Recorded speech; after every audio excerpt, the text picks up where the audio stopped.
शेतकऱ्यांच्या नुकसानाची भरपाई विमा योजनेतून व्हावी यासाठी प्रधानमंत्री पीक विमा अंतर्गत जिल्ह्यात 420 कोटीहून अधिक रक्कम यात आतापर्यंत देण्यात आली आहे।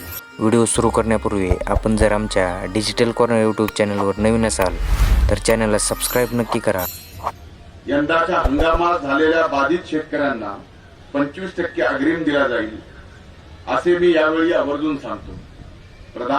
पंतप्रधान किसान सन्मान आणि नमो शेतकरी महासन्मान योजनेअंतर्गत जिल्ह्यातील 6.5 लाखहून अधिक शेतकऱ्यांना आतापर्यंत 399 कोटी रुपये थेट त्यांच्या बँक खात्यात जमा करण्यात आले आहेत। ही रक्कम जिल्हा नियोजनाच्या वार्षिक आराखड्यापेक्षाही अधिक आहे। यासोबतच 2023च्या खरीप हंगामासाठी कापूस आणि सोयाबीन उत्पादक शेतकऱ्यांना प्रत्येकी 5,000 रुपये अनुदान दिले जाणार आहे।